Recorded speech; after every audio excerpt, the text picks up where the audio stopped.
There we go. How is everybody doing? What's up? Here we go.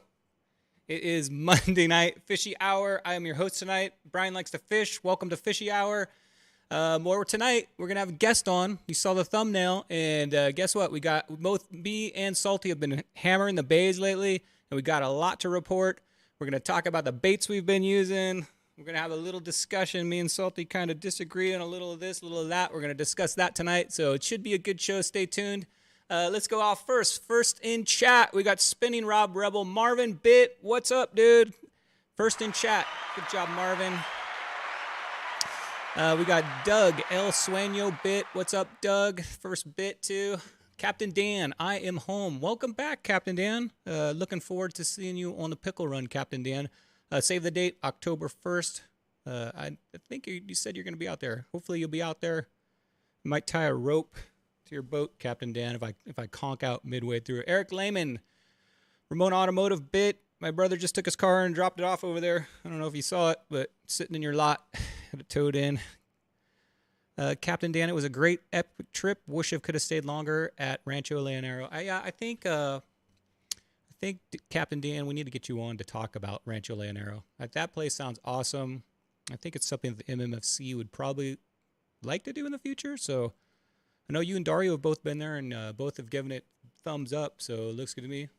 We got Benjamin. What's up, Benji? How are you and your wife doing? Hopefully good. Hopefully everything's going good. I don't know if you're in your new home yet, but hopefully you've got that all settled out. We've got Todd, TB Metal Art. Made this Spotty Bowl Championship trophy. He made this Mac up here, but he also makes all kinds of cool stuff. Made my mailbox, making a secret project for me. What's up, Todd? Ralph, what's up? Yahoo Bit. Yeah, thank you, Ralph. Thanks for tuning in. Thank you.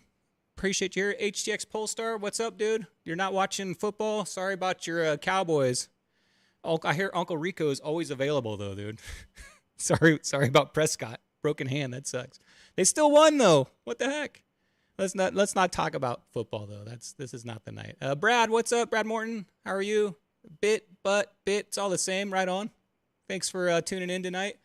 Salty Dangler Bit. He's going to be on here in a minute. Eric, louder, Brian. Am I not loud enough? There we go. Is that loud enough? Yeah, my brother's car is rat infested. Isn't every car? That car's been sitting in a field for like a year, Eric. Good luck on that thing, dude. All right, so I'm going to go ahead and for Pop Top, I'm going to bring in my guest. So big round of applause here for, you guys know him. This is Salty Dangler. Salty Dangler, what's up? I'm going to bring you in with some applause. Hey, what's going on, Brian? How are you? Man, I think Monday nights, so far, it's working. I don't know if you guys watched last week, but I was having some problems. So knock on some wood. Dang it. Salty Dangler, your video looks great. Your audio sounds great. Thank you for putting in that effort. Thank you for coming on and testing everything out with me earlier also. Absolutely. Thank you. Appreciate that. Dario's in Bit. What's up, Dario? How are you? Good to see you this weekend. The WTF leaguers were out there when I was getting off the water. So I got to see a bunch of you. I got to see Andy out there, Zach Riggs, Eric was out there. They were all getting ready to head out and fish that bait barge. Not sure who won. Do you know who won, Salty? Zach again. Zach won it again. Defended his title. So if you guys don't know, Eric the judge, who is the judge for Spotty Bowl, in the off season of Spotty Bowl, he runs kind of just a fun tournament, I'm going to call it. Like they have a different challenge every month. Like this week was, I think, biggest three at the bait barge. They've had what other challenges have they had, Salty? They had some kind of bingo, right? Like a fish bingo board? Well, yes, fish species bingo. They've done most fish. Race to 100 fish. Yeah. So if you guys are interested in competing in I don't know how to describe it, a fun tournament. I mean, it's for a little bit of money. I think it's $20 a person to enter, but if you're looking to compete in a tournament like that, like a fun tournament with a bunch of great guys that are just basically out there to have fun and hang out, contact Eric the Judge Lehman. You can contact him through Spotty Bowl on Instagram, and you can also contact him in our Discord, and he'll give you the heads up on that. It's also a great way to learn because he does different species. That's right. And it's not just spotties. Want to fish something else? Go check it out. Why would you ever want to do that? We got Ralph in here. That's Nightbot. Yeah, what's going on with the Nightbot? Next event is 5 smallest spotties. You know, Eric, I'm thinking about seeing if my partner Submission Fishing Co. Muto might come out of the spotty retirement and do that one with me. Smallest. That sounds fun. Catching small spotties. That'd be different. That would be different. All right, I think we've got everybody here in chat. If I didn't give you a shout out, type something in because you're not typing if I'm not shouting you out. So tradition on Fishy Hour, which Roman started, I'm gonna continue this tradition, which is a pop top. So I'm gonna I got a super mic out, Salty. So you better be ready.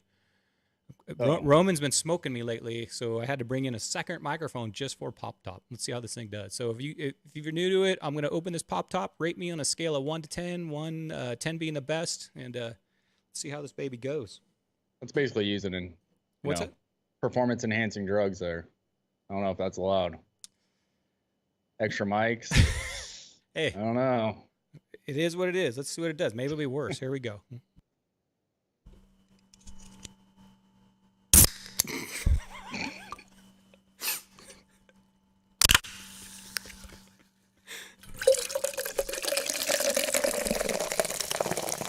Oh yeah.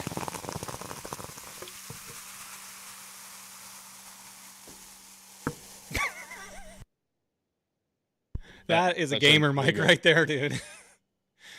Yeah, that's right. 10 plus, right on. Yeah, all right. Take that, Roman, if you're watching. Be ready. Wednesday night, I'm bringing it. All right, Salty. Brian owes me a new set of headphones for that one. Bringing it 8.5, 10, 10. That's right. LOLs. Ron Melville. Yeah, wow. That's right. All 10s, man. Let's do it. 10 Leonard. What's up, Leonard? All right, whenever you're ready, Salty.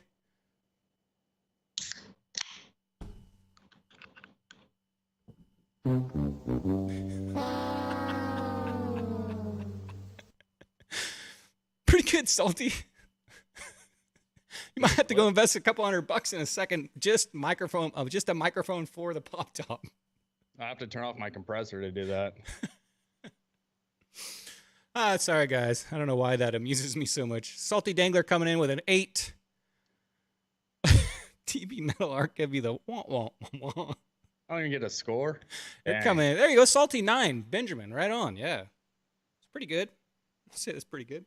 It's the compressor setting, so it doesn't go too loud. I can yell into this thing without it clipping, so. Yep, I used to have the same excuse till I went out and bought a big, giant, gnarly mic. All right, guys, so the pop top is over. Thank you. 8.5 Salty, not too bad. So usually we keep all of our club announcements for Wednesday, the beginning of the show. If you're new to this, we have a club called the MMFC. We have a Discord. Salty, can you put the link in Discord? If you want to join it, we have a fishing club that we run through a Discord, and that's where we put all of our outings together. It's almost like, to me, our Discord is like a social media now. I mean, I honestly spend more time looking at our Discord because that's all my friends versus like my Instagram account, because now my Instagram seems to just be flooded with a lot of ads and stuff. So I'm really enjoying the Discord. There's no ads. There's no advertisements. We don't let people come in and advertise stuff.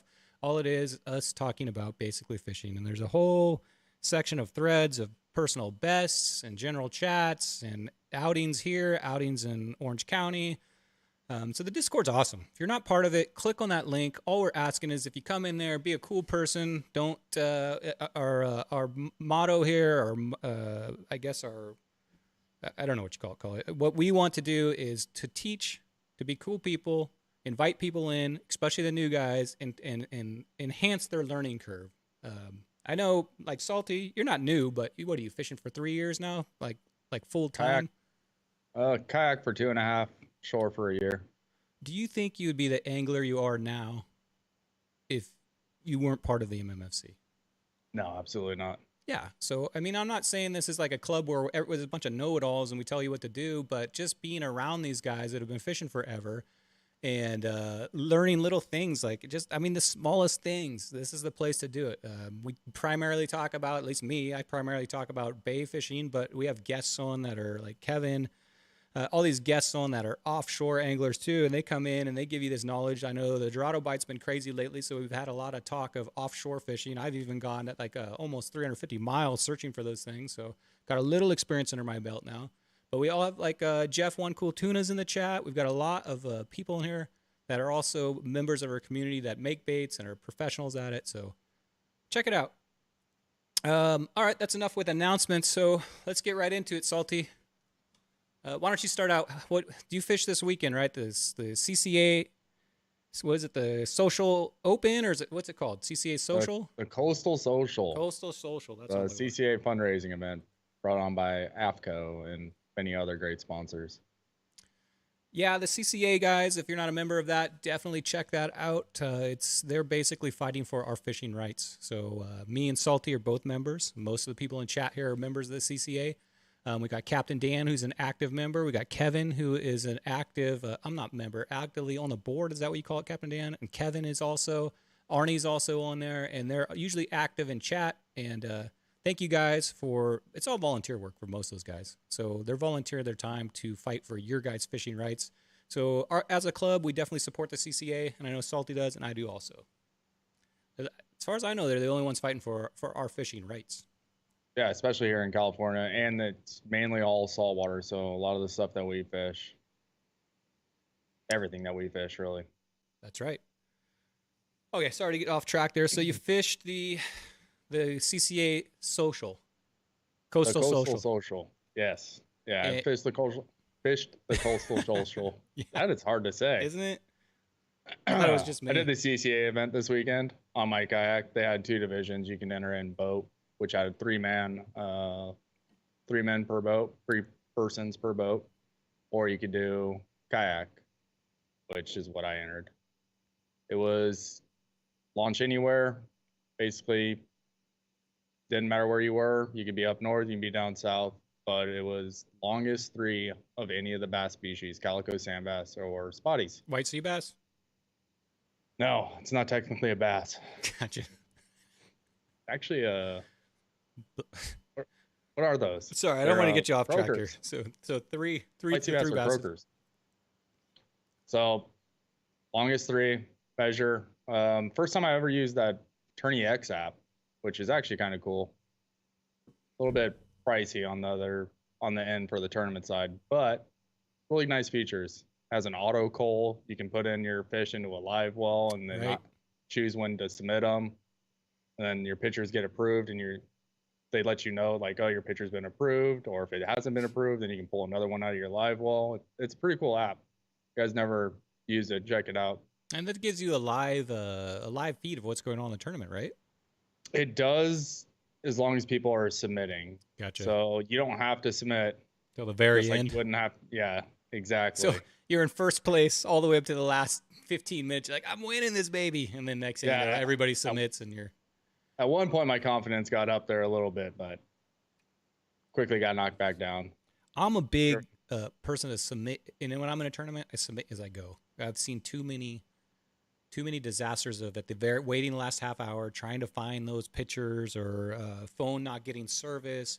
I mean, if you're trying to, sandbag it to where you don't want people to know what you're doing, like if somebody's watching and whatever, that's your strategy. But I'm too afraid, because I tried once in Spotty Bowl this last season to wait to the end, and it was such a nightmare. Going through the photos, trying to get them all in there, and I could have at that point I spent more time submitting those photos. Probably took me 20 minutes. I could have been trying to catch fish at those moments. So I like to just take it, submit it, boom, done, move on to the next fish, and I don't have to worry about it.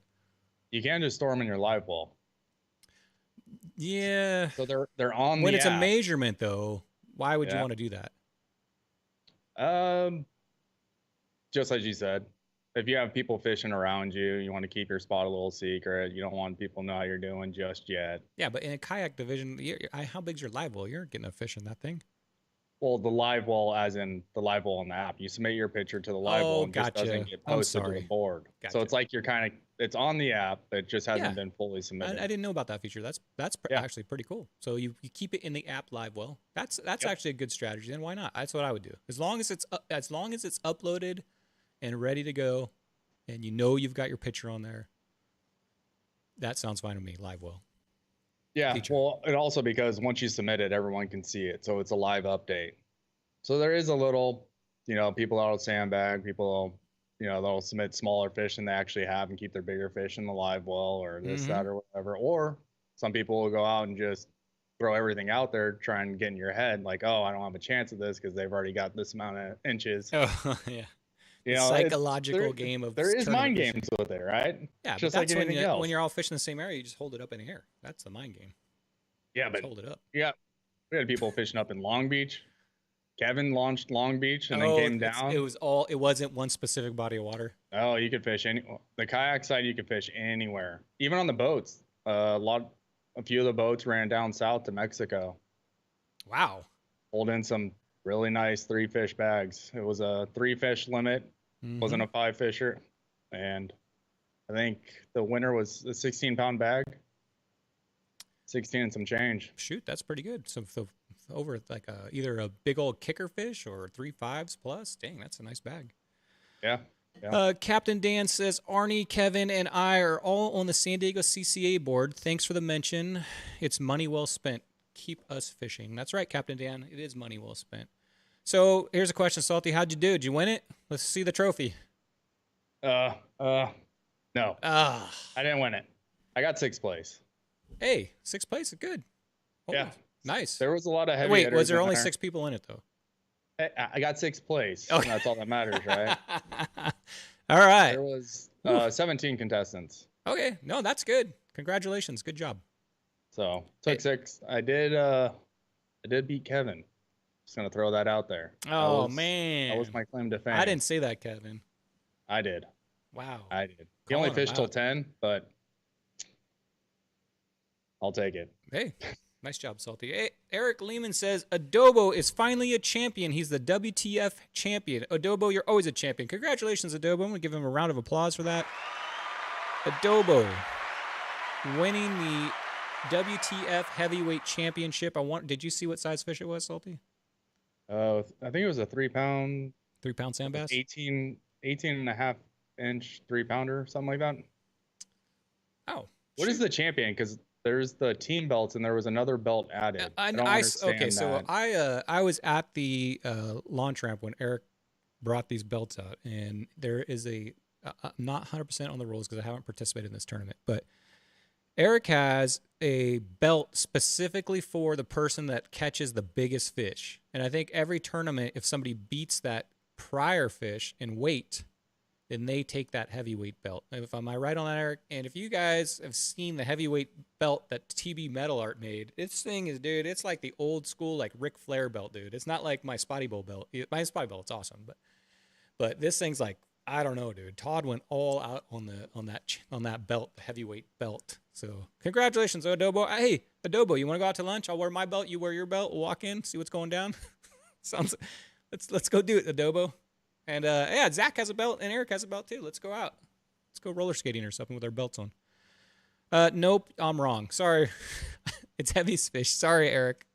I shouldn't be talking about WTF because I don't know much about it right now, but maybe I'll enter the next event. All right. Heaviest fish per event or heaviest fish overall? I don't know. I'm not gonna try to figure out the rules here on this. It says each event, whoever catches the heaviest fish, $10 entry fee. Okay. So if you want more rules on that, you want to know more about WTF, Eric is the man. He's running it, so he's the one to talk to. Salty. All right. Yes. So you caught your 3 fish, right? I caught my bag. Okay. I actually caught a bag really early. Small though. My morning started out. I launched a little bit later. My alarm didn't go off. Where'd you launch out of? I launched out of Dana. Gotcha. Launched with Dale actually. He was a little behind the ball too. We kind of rode out into somewhat of the same area. He took off one way, I went the other. We all kind of fished around there, and there was guys down in San Diego Bay. There was guys up in Long Beach, and yeah, so basically started in shallow. Got a quick limit. Yeah. Throwing an A-rig. Quick 3 12-inch fish. Size limit on that was you had to have a legal fish to submit. Oh, that's cool. I like that. So I had a 14.25 and a 14 and a 14, all calicos. Cool. Wind started picking up a little bit Went to cast in the wind, shot off my 5-ounce A rig into the sunset. Where'd you learn that thing from? Oh gosh, that thing. Okay. Just wait till you start using that on the kayak. Oh yeah, now I'll pass on that.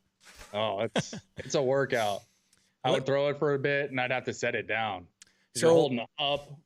Salty's talking about a 5-ounce A rig, and when he says that, it's basically whatever A rig you have. This one I have is a Recon, and we're loading it up. I'm gonna get this centered here. We're loading this because me and Salty want to get down to the bottom, and when there's a heavy current or we're in like 50 feet deep water, even like 40 feet deep water, and you want to just kind of drag that bottom for the calico, sand bass, whatever's down there on the bottom spotties, it's hard to keep a rig down there that doesn't have a ton of weight. So me and Salty during the SBS series were, trying to get this thing down there to stay down there and just have to load it up with more and more and more and more weight. At one point, I think I had more than 5 ounces on these things. I was swapping out each one of these is a 1 ounce.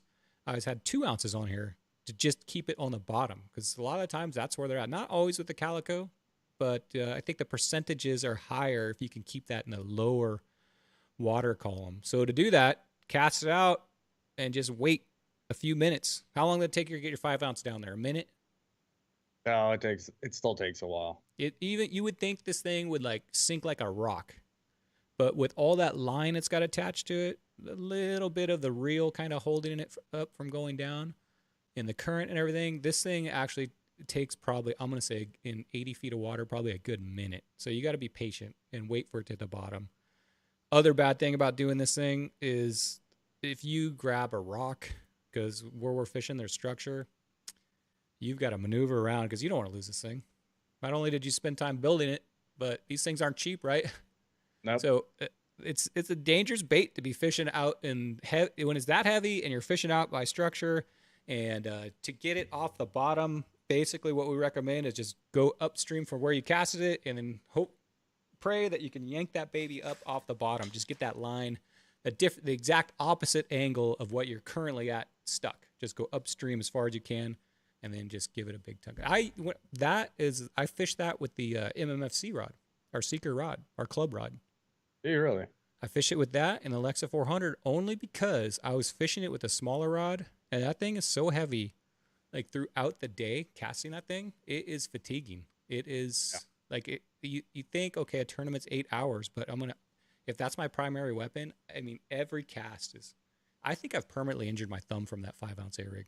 I think I've permanently, for fishing that so many times this year, Salty, I think I've I'm going to be one of those guys with that brace fishing. You need to get one of those bowling wrist, yeah.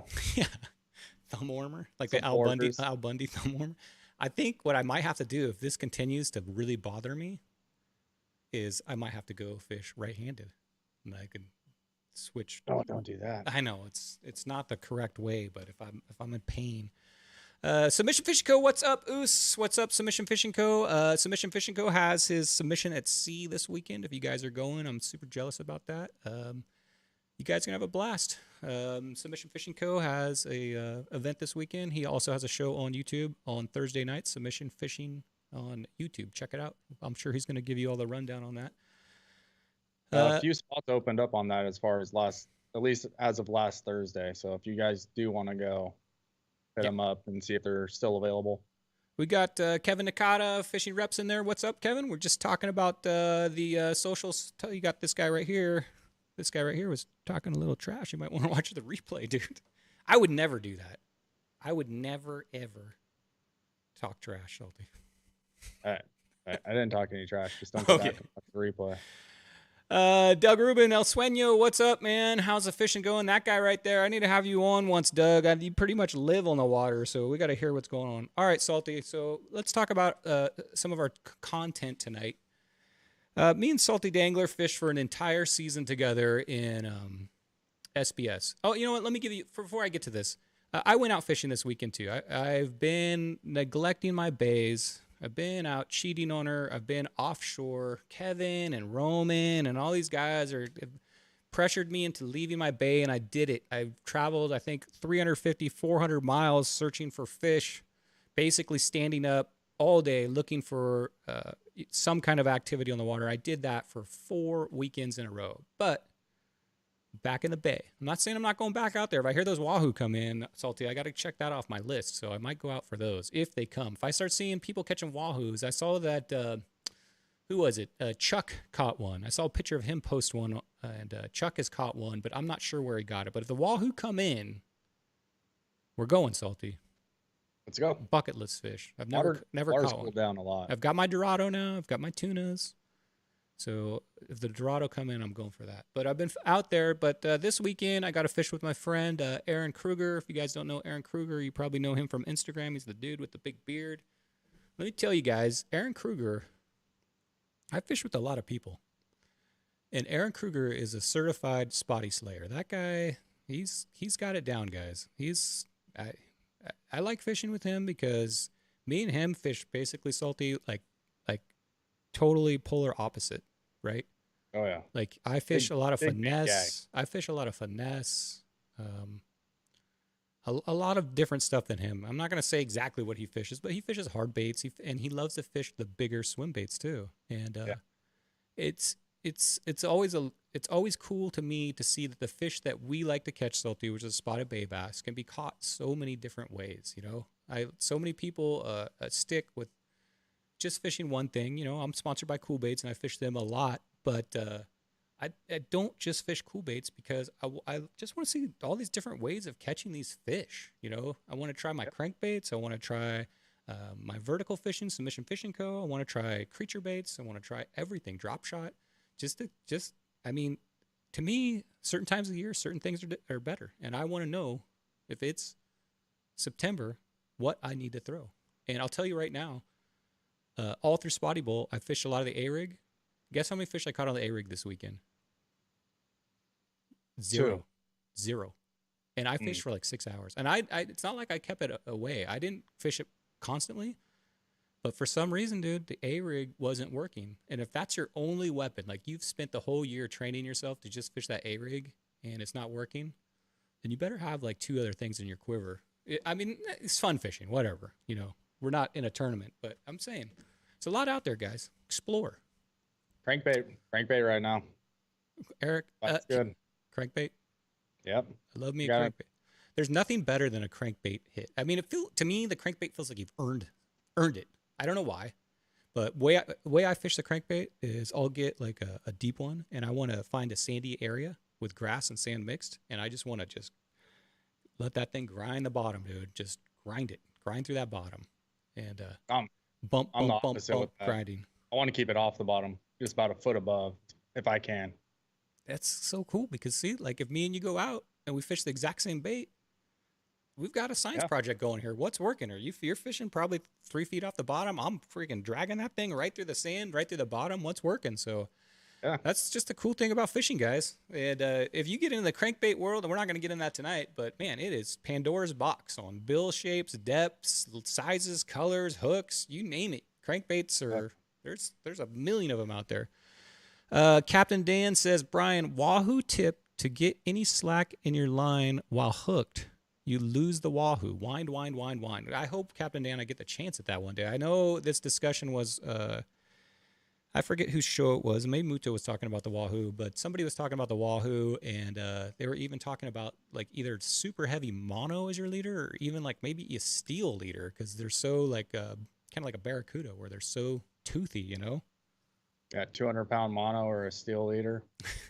Hey, if you know what, they're not line shy, why not, right? Why not?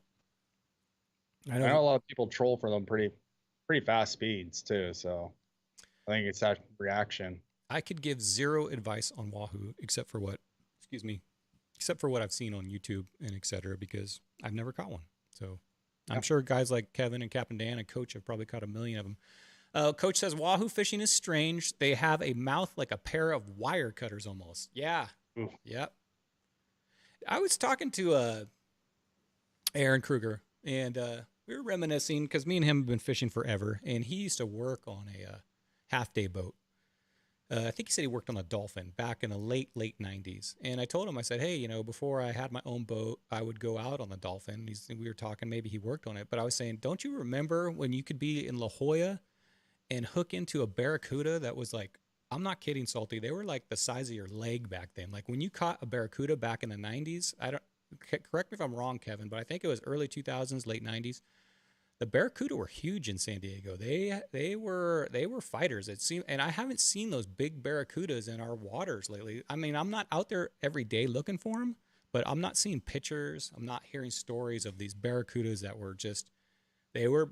I mean, at some point they were big enough to where you thought, is this a yellowtail or is this a barracuda? Because they were pulling line. So I don't know what's been going on with those. But If we traded the barracuda for the bluefin, we'll take that. But the barracuda bite, yeah, I'll take the bluefin, no question. But Yeah. but this was something, Salty, that was like a mile offshore. They were like, when you were fishing for calicos, you were getting these beasts or, whatever. Yeah, SoCal Steve says, I remember, Brian, they were freaking logs. Lots of them still here, says Doug. Where are they? Kevin, nope, forget the CUDA. Yeah, I'm not saying, I mean, most of those things, you would just shake them off and catch and release. And they were slimy and they were gross. But if you're a new angler and you're just going out there to just get that bend, to get the feel of a good fish, it was really easy to get a barracuda. Crocodile lures, man, they were tearing it up. Doug says they're down at the islands now. So they just don't, I don't know. Have you ever caught like a monster barracuda? No, not that big, no. They were big, man. They were thick. I'm talking, you got those guns about the size of your gun, dude. Yeah. No. 6 inches. No, the meaty part of your gun. That is the meaty part. And thank you so much, One Cool Tuna, for sending me this T-shirt. Although it looks like I've owned it since I was 8th grade. I need one size bigger, by the way.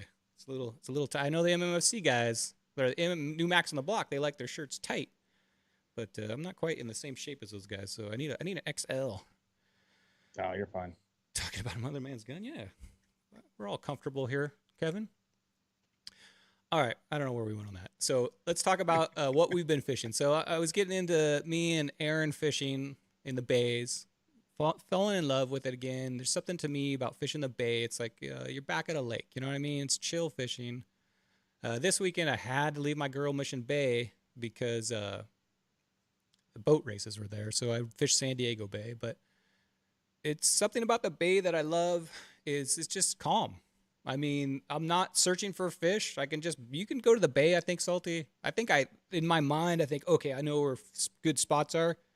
Every time I think I know that, I just go to like a random spot. Like me and Kruger went to just a random spot. We're like, whatever, let's just try it. Threw out my 5-ounce A-rig, 40 feet of water, and caught my biggest fish of the day, which is like, I don't know, maybe 3.5-pound sand bass. Oh. Just never fished there before. Never even casted there before. Just randomly do it. He didn't know that spot. I didn't know that spot. Just like, you know what I mean? Just a random lucky cast. So I think the bay, we put a lot of thought into it, but I think there's so many fish in there this time of year too that I think you can cast anywhere. I think if you tried, you could almost catch a fish anywhere in that bay. Yeah, they move around. They're definitely moving right now. We definitely know that through Spotty Bowl. Coach says late 90s skippies were mixed in with the big cudas and larger bonito offshore. Party boat mayhem. I know. I was on those party boats. I think my wife, she knew what she's getting into when she met me because our very second date was on the Dolphin. I took her on a half-day boat before she even knew I was. And then the rest is history. But yeah, we were pulling in those bonitas and skipjacks, all that back in the 90s. So yeah, the bay anywhere, Salty. So I was fishing a lot of swim baits this weekend, like I do, and tonight we're gonna talk about swim baits. So, sure. I mean, I don't know why, but I've got onto this kick right here. I'm not saying anything bad about Kitech, Salty. Don't get worried. I know this is your baby, but I love these for the tournament. But when it comes to fun fishing, I'm saying. I've said this a million times. I hate beating my drum about Kitechs, but man, if you're spotty fishing, these babies do not hold up. Sometimes it's like 2 Kitechs for 1 fish because they'll bite it in half. Yeah. Mm-hmm. So back when I first started fishing with you guys, and I don't know why I don't do it anymore, probably because I just can't buy them off the shelf. You have to send out for them. They make everybody makes their version of the Kitech. I'm not 100% positive if Kitech was the first one to make this ribbed, type design. But that to me, like when you say a Kitech type bait, it's that shape. And I used to fish this, which is the Bass Pro Shop version called a Speed Shad. And I would say this is like 5 times more durable. But for some reason, I don't know what happened to me. I stopped fishing them, but they're definitely a lot more durable. I'm going to give it the stretch test. So Bass Pro Shop Speed Shad, not the most durable, but have you ever fished these, Salty? Not the Bass Pro ones, no. To me, it looks exactly like a Kitech, just a little more durable. And I think the reason, I don't know, that they're not popular in our area is because we don't have Bass Pro Shop. And you have to go on Bass Pro Shop, minimum order, to get free shipping, blah, blah, blah. You just don't walk in and buy these things. But I'm going to say they're similar to the Kitechs, different colors, but a little more durable. And then, I've fished other imitations, and I always go back to the Kitechs. Well, less salt means more durability, Coach says. They have different. SoCal Steve's, I'm sorry, Charles, I'm jumping around here. SoCal Steve says, I love fishing the dolphin when it was in the Icelandia sports fishing. Yep. Okay, sorry about that, Salty. Go ahead. Yeah, some of the other makers also have just different swim bait blends too. So you can have a harder plastisol or a softer plastisol. So it really depends on the blend. What we're sold on that Kitech for me is that you can drag that thing at such a slow pace, which is what I like to do, just barely moving, and it still has really good action at a slow pace. Versus you're saying that maybe if it was a different type of plastic, maybe that tail just kicks to one side until you get the speed going, right? Yeah, so the softer the plastic is, the slower you can reel it and still get action out of it. Right. Anytime you can have the same exact bait, you can switch plastics, and you'll have to fish it faster to get a decent action out of it, which might be good, but you have to fish it differently. You can't fish that low and slow on a hard plastic. It just won't have the right action. But if you're going mid water column, or you step up your weight, so maybe go to like a half ounce or a 3/4, depending on where you're fishing, you just reel a little faster, you can get a good action out of it. And if you can give them the bite winding fast, then absolutely, they'll still work. Absolutely. And one thing that Salty's talking about too is basically the design on the Kitechs. It's a flat tail, right? And I'm going to compare it to an MC swim bait, which has a little smaller tail and a little thicker material going to it. So this one may take a little bit more speed. And let's talk about MCs. MC swim bait, first Spotty Bowl, 2021. I almost exclusively fished MC swim baits. And when we did a science project in 2021, the club was fishing these a lot. And I love MC swim baits. I love them for their color variety. I love them for their durability. They're proven baits. They've been around forever. Cool thing about these is you can get them virtually any tackle shop in San Diego has an MC swim bait selection. Yeah, see? Oh, you know what? I think I got the exact same one. Cheers. They come in different lengths, but I've got cases and cases and cases of these guys. And I love the MC swim baits. But for some reason, I don't know what happened to me, Salty. I kind of like skipped out and went to strictly Kitech this year. I don't know if it got into my head or if that's just what I got, but MC swim baits, guys, I think they work very well too with a narrow profile bait. Like I have one rigged up right here. I know, Salty, you're kind of a stickler on how it looks, right? You like it to, absolutely, the head to line up. So one thing nice about the MCs versus the Kitechs is the Kitechs have that, especially the fat impact swing ones, have like a fat body, right, that tapers down. Versus other swim baits, I'm just going to take this one. You could see the profile, very narrow, and it matches the whatever jig head you're going with. Now, usually a lot of us will select our jig head, and then we know what bait we're going to use, the swim bait, by the jig head we're using. To me, I'm a weirdo. This bothers Salty, but it doesn't bother me at all. I fish things that drive Salty nuts. Let me see if I have one around here. Like this. Okay. Like, obviously, That's not very good proportion, right? And that would drive you can't even look at it, can you? No, This no. to me, this does not bother me at all. Shoo, what's up, HTX Polestar? This doesn't bother me at all. But a person like Salty Dangler, man, where he has to have it all, to you, I assume you want it to look as realistic as possible. That's what you like, right? Yep. To me, I'm more concerned about getting it to the right depth and what I've got on the boat. Like, this doesn't bother me at all, and I know it'll catch a fish. But if you don't have confidence that this is not going to catch a fish, that it's going to catch a fish, or if it's not, then you probably would throw this, and if it didn't get bit in like 3 casts, would you be like, get that thing out of here? The fish are looking at it. Looks terrible. They're not biting it because of that. I wouldn't give it even 3 casts. Yeah. It bothers Kevin too, so. It bothers Kevin. It bothers him too. Yeah, it's a little too small. But it just depends. Like the war baits, some of them have a very fat head. Some of the cool baits are narrow. You get into Picassos and they have like a flared big head, the jig heads, You get into, what do you do in the case of just a regular ball jig head, Salty, where it's just a round jig head? What do you do in that? Like what? I would bite off the tip of a Kitech. Okay, here's a ball jig head, guys. This is where everybody starts. These, you get them at Walmart, Eagle Claw. You get like a 10-pack for just a little bit of money. Yeah, ball jig heads. If you just are getting into it, there's nothing more basic than a ball jig head. They're inexpensive. They get bit. They're easy to fish. They're not weedless, but you get that.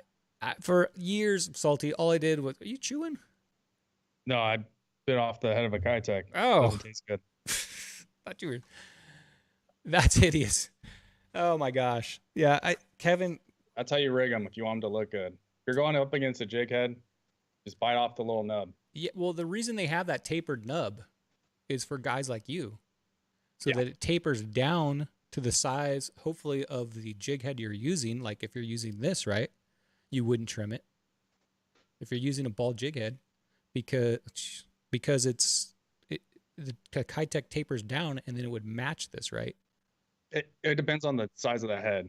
So I'd want it to match the size of the head. So I would adjust this where I would take off a portion. So if my ball jig head was the same size, or if it was smaller, I would come down and just bite off a little bit. Yeah, and that takes a second. If that makes you feel good, do it. If that makes you your confidence. One thing about doing that though, Salty, is especially in the ball jig heads, especially with spotties, because they do a thing that we call they pantsed us. They yank it. And what I end up doing, just to get the most out of my money, let me bring out my Kitech here. So if this is what I'm fishing, and you pull it up, and it's like that, the fish has pantsed you, right? Yep. And it does that a couple times, and then guess what? That bait holder is no longer working the way it should. So a lot of the time you just cast it, and when it hits the water, it's like that, because the bait holder, which is this in this case is just this little hook right here, has ripped the plastic. You've already cut the tip off, but if you haven't cut the tip off, you can always just take your braid cutters or your mouth, if you're comfortable with your mouth, cut it, and then you just re-rig it, and you've got, it may not look perfect, but you've got a Kitech that's given you a second life. Now it's rigged up again to where the bait is holding again. I'll just take it and flip it over upside down. That's my last resort. So if it's getting mangled, a spotty has hit it, and it's like this, like it's totally ripped. It ripped out, right? It's not just the bait holder; it's ripped. You can see that it's totally ripped. Mm-hmm. What you do in that case with Kitechs or any other thing is you do exactly what Salty just said. You flip it upside. And this is, you're not tournament fishing. You're just fun fishing. You're trying to get, as much as you can out of these things. And then if you're tournament fishing, just put a new one on. Yeah, I kind of agree with that. Carl Black says super glue. Only thing I don't like about super glue, Carl, is one, it gets on my hands and on my gear. And two, I'm afraid that it's putting out a negative scent track. About a year ago, I did an entire show on scent. And one of the big things that they said is, like if you store something in your garage, like all your lures, all your baits and all that, and you use gasoline or your car pulls in there and it's give out exhaust fumes, that the fish don't like any type of petroleum smells. They've proven this in science. They don't like petroleum type smells or exhaust, anything like that. And one of the things that they figured out that maybe what scent was doing, it wasn't attracting fish, but it was covering up that negative scent track that maybe you had on your bait. So if you store your tackle box right next to your lawnmower in the shed, maybe that smell has gotten onto all your baits. Maybe it's got on all your jig heads. Maybe it's got on your braid and everything. And if you spray a scent on it, it covers up that negative scent so that it doesn't have that. It's a positive scent. It's a scent they may like, not dislike. And if you have a negative on there, maybe it just neutrals it out towards a neutral scent. So super glue, and a lot of people use it, and it does hold the baits on there, especially if you do it at home and you let it dry or get it just perfect. But does it create that negative scent? And that's probably a conversation for another show, because we could probably go on a long time about negative scent tracks again, huh, Salty? What would name a positive scent track that you can use that will cover up? Do you remember that show, Salty? A spit. You got it. So spit, like if you have a bait that, I mean, we're not going around smelling our baits normally before we throw them in. If you have farts, HGX, you're hilarious, dude. Use sand bass on those. So if you do, they found out that actually your saliva will kill a negative scent track. And another thing we talked about when we were talking about scents is there's a guy, let's say, that's on a half-day boat, and they call him the hot stick man. This guy's roping them in. You know where I'm going with it, Salty. He caught the first fish. He's caught the second fish. He's got the third. You've got the exact same gear. You've got the exact same hook. You're throwing out the perfect baits. You're in the same area, but one guy is roping in all the fish. And the theory is he caught the first fish, took that fish off. He's got that slime, whatever that fish is, on his hands. He's touched his line. He's touched his hook. He's probably touched his weight, and that has masked any type of negative scent that might be on that line or might be on that lure or might be in that weight. So that's why he may be getting bit if you're not, because maybe you have some type of negative scent on your line, lure, whatever, and all of a sudden that guy's masked it. Because if you think about it, when you go out on an all-day boat, you set that rod right up top, right? And who knows if there's exhaust up there? People are farting on there. Who knows what's making your, the bathroom doors right there? I don't know. But any of those negative scent tracks that may have gotten on everybody's rod, maybe it was or something you brought from your house, was now covered up by catching that first fish. And oh, my cat's licking me. All right, so Question is, what do you do when you catch a barracuda? to me, I hold it over. This is Sandy, by the way. Sandy, just leave me alone for a minute, please. I'm sorry. What was your question? What do you do when you catch a barracuda? For me, to clean off that scent off of your lure. You gave me a tent. I'm not. You gave me a tip on that, which is stainless steel, right? Yeah. If you want to get it off your hands, stainless steel will take any fish smell off your hands. And I think Zachary Riggs also recommended lemon juice. Yep.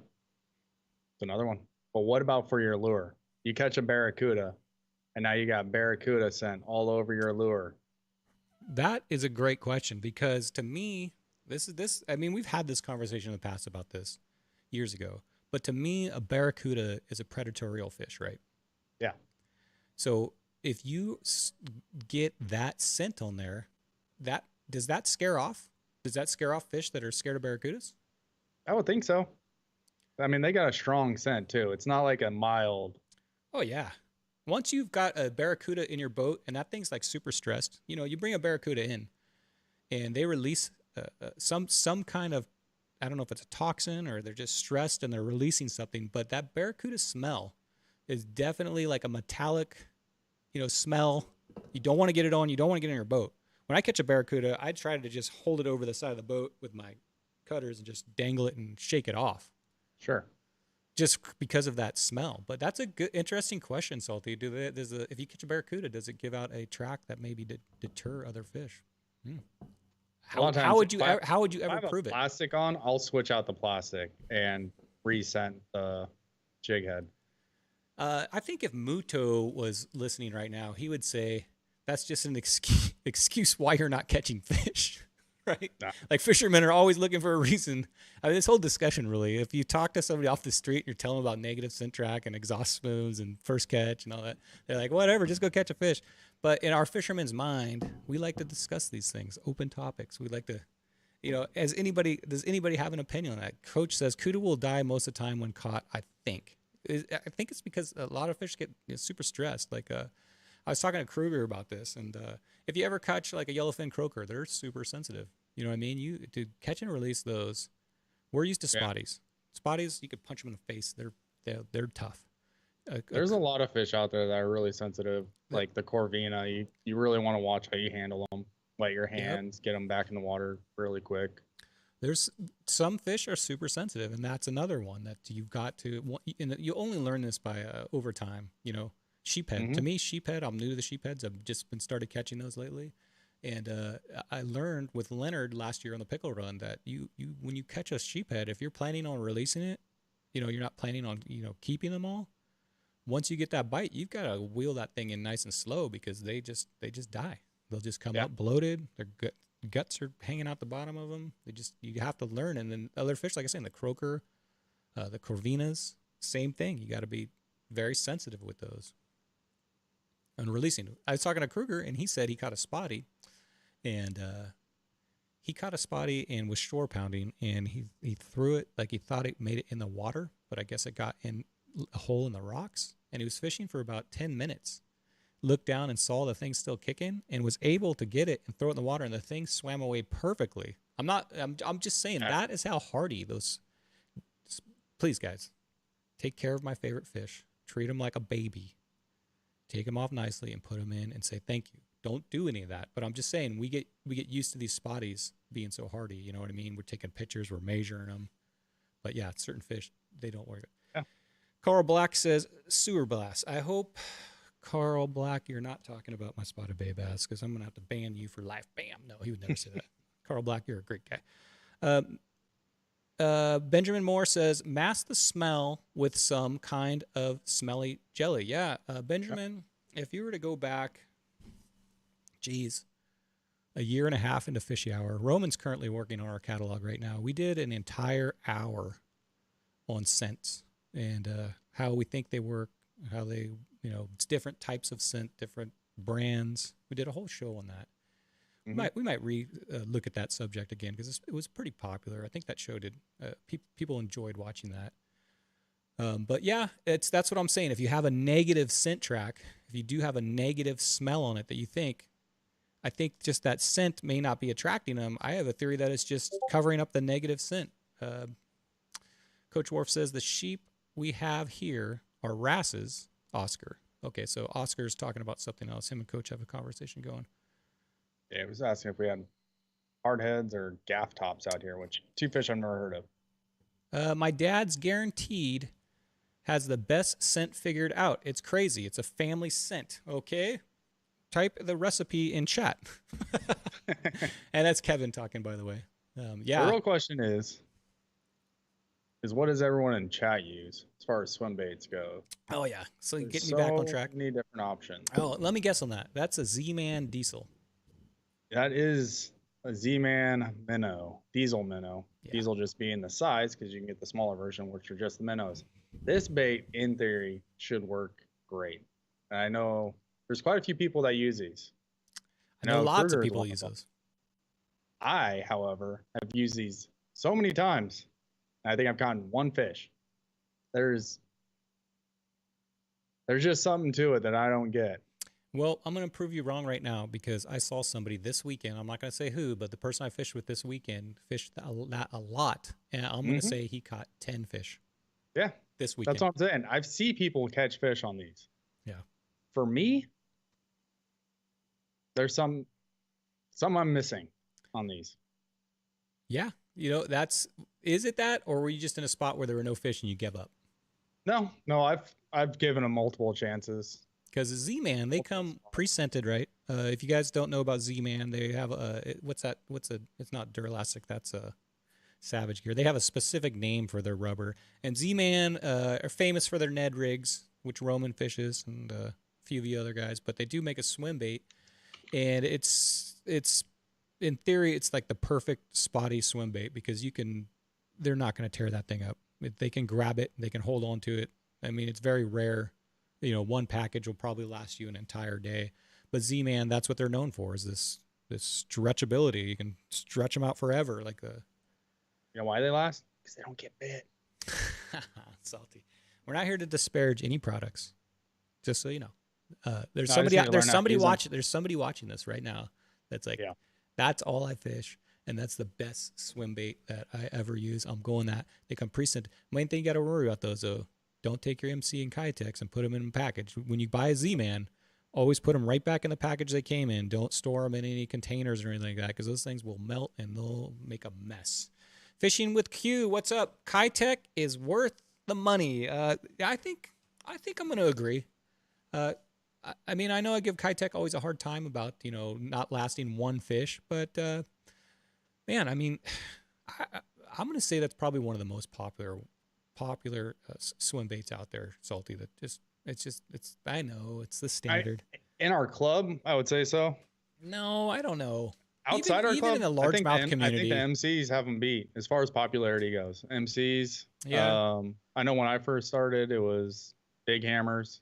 Big Hammers was Big a lot Hammers, of Walmart, a lot of the so guys. you can get a lot of those, and at local shops. But yeah, that's what Salty's talking about, the MCs, and they're durable. I'm gonna stretch it till it breaks just to show you guys. But MCs, I'm pulling this thing really hard, and it didn't even break at the tail. It broke in the middle. So I mean, MCs are very durable versus a Kitex. I'm gonna pull a Kitex apart for you, Salty. Kitex are just that's where they break. Yeah, the Kitex also have salt in the actual plastic mix, so they sink on their own. They're more brittle because of that salt, and it's a softer plastic. Okay, you want to talk about swim baits now? You've got 3 different things working against you. This is a bait that I recently picked up. Curly tail, yep. And that is a, let me guess. Not going to get it. Guarantee it. Wise guy. Nope. What is it? Oh, what? I'm trying to. Oh, he doesn't even know. Here we go. Okay. It's called a whip wad. And what's the manufacturer? Whipwad? No, so this is a lure mold design made by Epic Bait Molds. Gotcha. One of another YouTuber, Marlon Bates, he makes custom fishing lures and does custom fishing plastics and works with Epic Bait Molds. So you can buy this mold, but you can't really find these baits. But there is somebody, I believe he's out in New York or back east somewhere, called Empire Lure Works, that's been selling these. And my only problem with these is it's just a little too hard of plastic. I guarantee you this thing would be a lot better for us if it was just a little bit softer, because I can't fish it as slow as I want to. You pulled out your stuff. Now I'm going to pull out my stuff. Uh-oh. When I hold this up, if you fish this in chat, type, because I know every one of you have fished this. How many of you go out for this, which is the Berkeley Gulp Salty? And I barely want to touch this thing because these things are basically what they are. The material they're made out of is it's like a sponge. If you ever leave one of these on your hook overnight or just for a couple hours even, they end up becoming rock hard, and they don't really come back to life. So if you put them back in the package after the day, they may work. But for me, I think I was talking to Zach about these this weekend. These things are awesome. So as they're going through the water, they always have some type of scent in them. And Berkeley has perfected, I don't know what, I know what the scent they make is like a secret. They don't, like, nobody else has this scent, but supposedly they say, what is it, 16 times more fish, something like that with this scent. But the cool thing about this is if you're fishing your MC or you're fishing, your any other type of bait that's not scented, this thing, you don't have to add scent to it. It gives off a scent trail the entire time you're fishing it. It's constantly losing that scent. It doesn't lose it.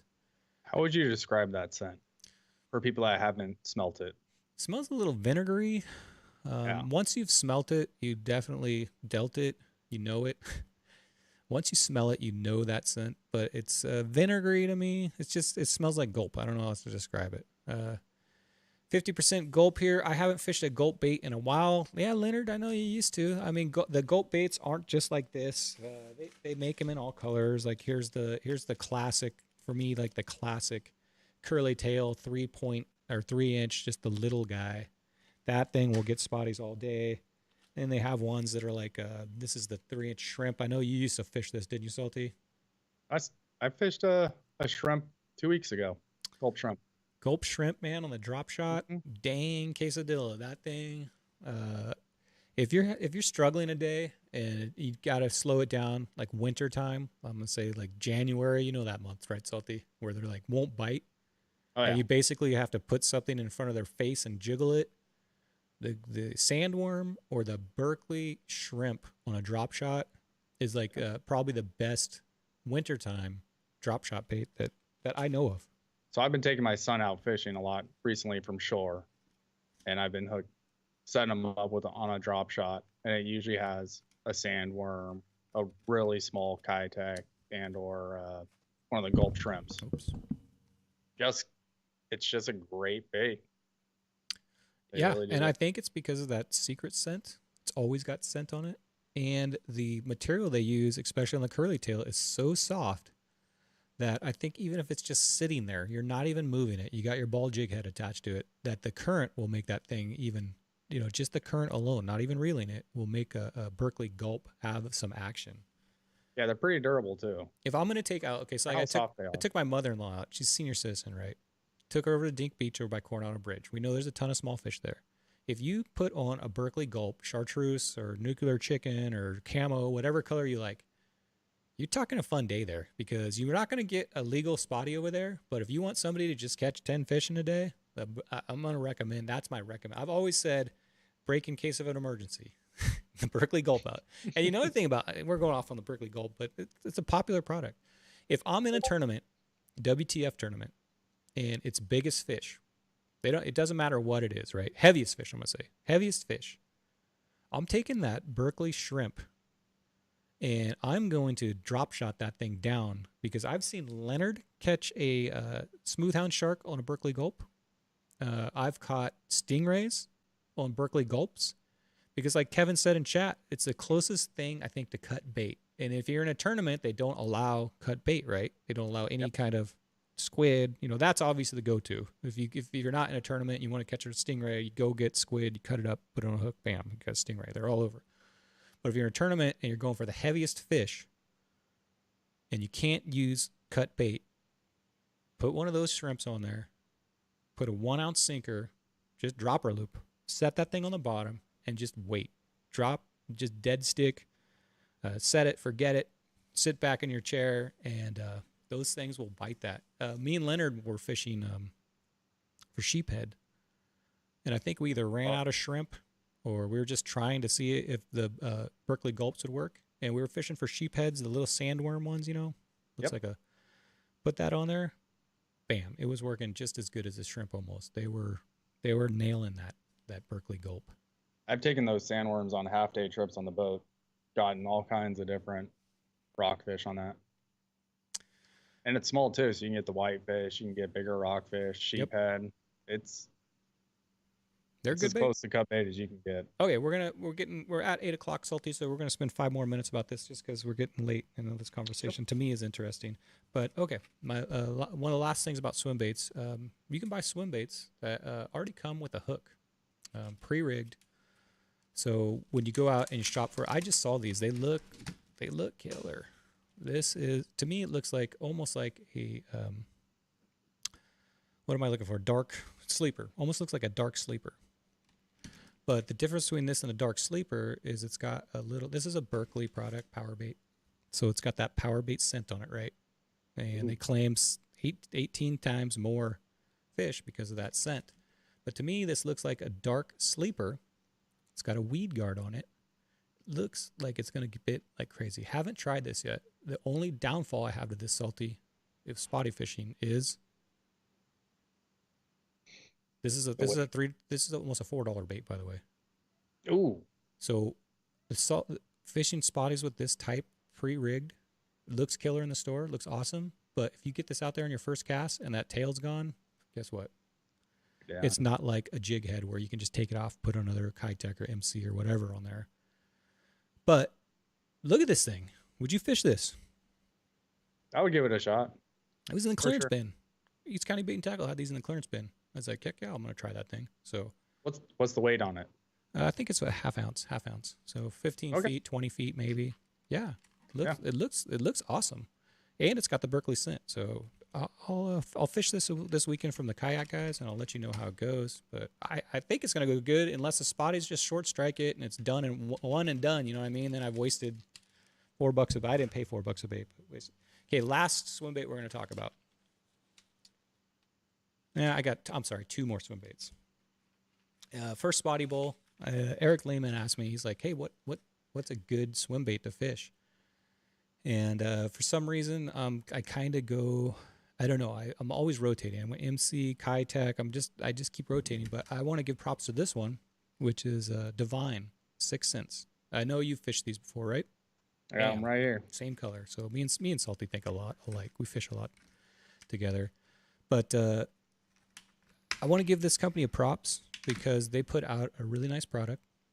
They've got great colors, and they're very durable. One thing I like about these is for the cool baits, for me, it's got a thin profile, kind of like the MC versus the Kitech and some others that are a little fatter. So that thin profile to me matches up to a jig head really nice, and they've got the durability, not quite of a Z-Man. Nothing's going to be like that, or the Savage Gear ones that are like that. But it's got way more durability. Stretch it.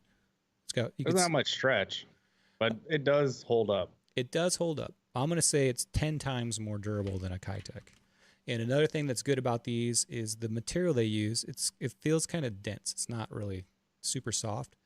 The bait holder, especially if you're using like a war baits or a jig head that has this type of bait holder, where it's just an expansion. This seems to work really well on that type because it's a dense material, right? Versus a swim bait that may have like a hook style bait holder like this one. So for a bait holder that's like this thing seems to it doesn't come off just because of the density of that material. So I'm giving a big prop out to these because they're thin, they swim good.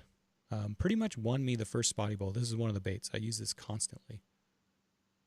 Yeah, my issues with them is just when they're rigged up. They're not very tall, but they're very wide. So when you rig them up on a cool bait, like even this on a half ounce, it doesn't look right. It catches fish, but that confidence isn't there for me. That doesn't bother me though. I fish whatever. I throw things back. So I want this conversation to keep going because it's so. I love this conversation, but and we're going into a whole nother hour. No. These guys. I tried. Something that I like to use as a swim bait sometimes is a creature bait. And if you guys don't know what a creature bait is, basically a swim bait is something with a paddle tail. There's a million varieties of this. Creature bait looks like a creature. So if it looks like a squid, if it looks like a crustacean, whatever creature it is, it's a creature bait. These are really popular in largemouth. I'll open this thing up under here. But a creature bait, this is probably, to me, Salty, me and you, this is probably our most common one, wouldn't you say? Which is like at the beaver tail. It's got the two little... Oh, that's the chase baits, right? This is chase baits. Yeah. You know what? I had a show a while back about shelf baits, and this has been on my shelf for like a year, but... You got to give those a try. Anytime you're vertically fishing these... it doesn't matter what you put on it. It could be a ball jig head. It could be a cool bait. It could be a war bait. It could be any type of bait. You just want this thing to have like a 3/4 half ounce weight, and you just drop this thing down. This is how I fish it, Salty. Let me know if you fish it differently. You can fish it Texas rigged, which is just like a bullet weight with an offset hook in it. Just take this thing, and you see these little fins, how floppy they are. You see how this thing sits. This thing, drop it next to a pylon. Just let it hit the bottom. Don't get bit. 1-2 twitch, back up. This is not considered swim bait. It's a creature bait, but I don't know. It's a discussion in the same category tonight. How do you fish this? I know you fish these. I have never fished those. I've always looked at them and I've never bit the bullet and gotten them. If I was to fish it would be Texas rig and or probably a drop shot. Yeah, I think you could pretty much fish these anyway, but to me, that if you can get them to stand up like a Ned rig, to where these are buoyant. So when this is in the water and these are going back and forth and that looks just like a crustacean, I think that's when they're going to work their best. I think you could even cast and retrieve these and they'll work fine. But I think on a ball head jig or something, you can probably get them to work fine. I've done it with those peeler crabs from Gulp. Throw on a ball head and just. Oh yeah, those are that's a whole other subject. You use those for surf fishing? No, in the bay for spotties. Oh really? I have not had very good luck on imitation like crab shaped stuff. It was after the show that we were talking about spotty diets. So I was like, oh, crustaceans. I'm like, they have peeler crabs. I'm like, perfect. I'm gonna try that. I actually fished docks with it. Works great, but you only get 4 to a pack. They shrink up on you. All the little appendages get bit off, and then just not very durable. Less durable than a Kitech apparently. I would think that would be super durable. I'm going to catch up a little bit here on chat, Salty, real quick. Carl did have a question about weighted weedless hooks, like the owner flashy swimmers. And I have tried to use those on a rig specifically. There's not a lot of weight to them. Yeah. Compared to the hook size. When you get to like a half ounce of what Salty's trying to say, I think is the hook is so enormous that it doesn't make sense on the type of fish we're doing. But Carl, I'm so sorry. I never did the weedless episode. That's coming up. I'm going to do a weedless tips for you. I don't quite want to go down that alley right now, Salty, because I think that we'll save that for another night, talking about weedless setups, especially that type of hook and those type of setups. I think that's a good conversation for another night. Last thing on swim baits.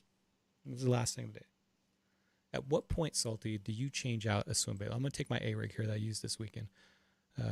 By the way, I'm always trying different A-rigs. Eric Lehman, he told me that, hey, try this Amazon A-rig, and I've been trying it. It's pretty good. It's holding up pretty good, but I usually fish Recon, but I'm going through my A-rigs. I'm trying to find my favorite A-rig right now. Now that we're out of Spotty Bowl, I'm looking for a new A-rig. So if you guys have suggestions on A-rigs, let me know. I'm willing to try some new stuff this season. What point do you change out your swim bait, Salty? Non-tournament. Let's not talk tournament, because I know what you're going to say tournament the second it looks bad. Tail's gone, I'm switching it out. Tail's gone, you're switching it out. Okay. Even if it's on the A-rig, you got 4 tails that are in perfect shape. You're in the heat of the moment, dude. They're biting anything. Bam, bam, bam. Are you throwing that thing out, or are you just going to say, I'm going to see if this thing will get bit? Okay, so take, for example, this. It's hard to say because I was fishing a tournament this weekend, but I threw out my A-rig. I lost 2 tails, 1 drop. Yep. Had 2 fish. One only bit the tail. Got the other one in the boat. I took it and I threw it again. I didn't get bit on that. Immediately when I came back up, switched both of them out. Threw it back. If I was fun fishing, I might have given it 1 more cast past that before I switched them out. Yeah, for me, the problem is usually when you get bit, you throw it again, you've found the fish. And I don't want to waste any time because the time window is so small. And if I have to go into my box, take the old one off, put the old one on, maybe those fish have gone. So yeah, but I threw it back out there. It didn't get bit again. Yeah, I mean, switched them out. I threw it back out and I got bit. Yeah, so and that's going to stick in your mind forever, and you're always going to think that. But there's been my A-rig's all jammed up here. But here's an A-rig I fished not this weekend, but last weekend for my kayak, and it was getting bit like crazy. It was ridiculous, and I was fishing it with no tail, different colors, different sizes. This one's like barely hanging on, and it was getting bit because I think the bite was that good. So for me, if the bite is good, I keep throwing it until it's just so disgusting looking, and it won't. If it's dries up, doesn't catch fish, obviously after like 3 casts, I'll change it out. But I want to get that bait out there as quick as possible and nail it. Nope. It's all about confidence. Confidence in you. All right, let's. If you guys have any questions, type them in now. I'm going to go through this chat a little bit. I used Kitech Easy Shiners more than Swim Impact. Oh, those are the ones that a Kitech Easy Shiner looks kind of like Right an here. MC. Oh, there you go. They kind of have more of a they don't have that ribbed section, and those also come in a very small size. You can get those in like a 2-inch or 2/8. I don't know, very small sizes. Their 3 inches are extremely small. Yeah, that's what I'm saying. It's There's not the very same. It's not the same. Yeah, those also at those stores they usually come in a little baggie. They don't. Is that one of them right there? They That's don't. an MC. That's an MC 3 inch. Yeah.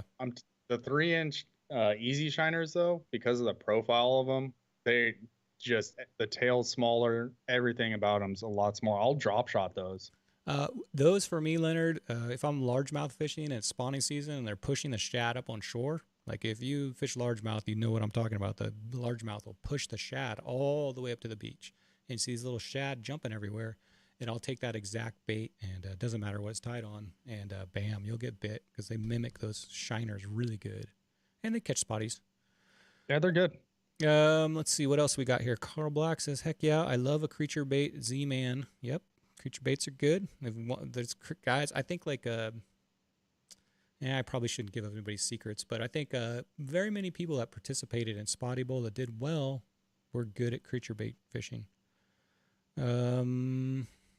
There's a guy on SDF who beats up baits, cuts them in the front of the tail. This is Coach, by the way. And they're all jacked up mouths with the blade and the tail and used for pennies. Get good results. All right, cool.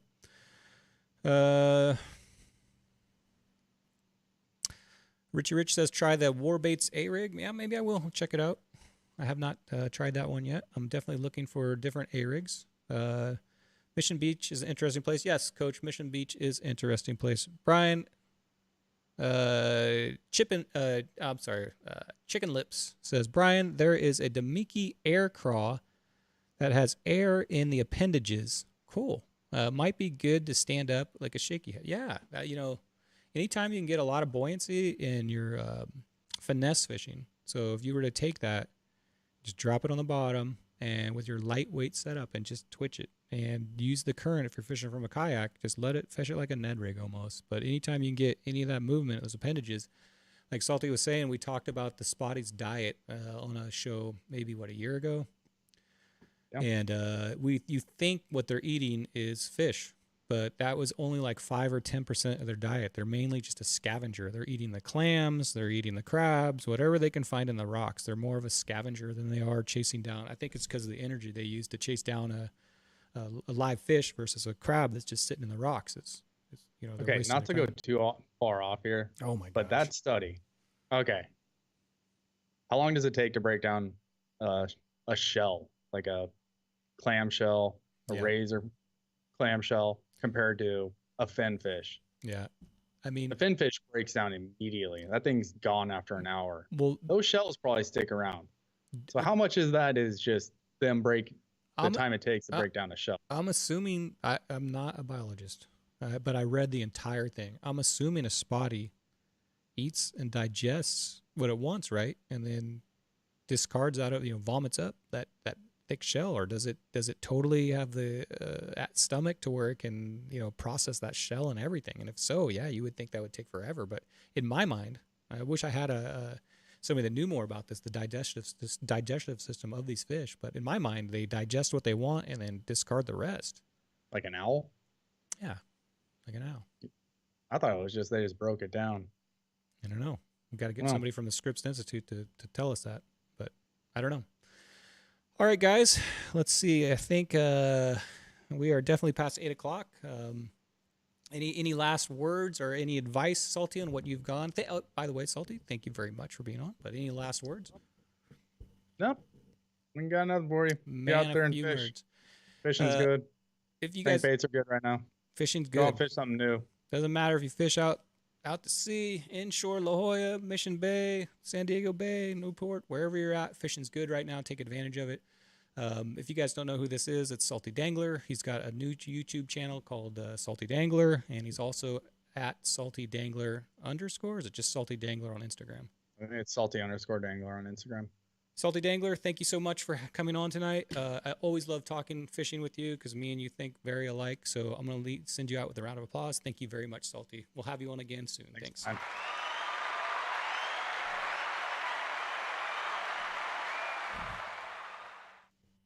All right, guys.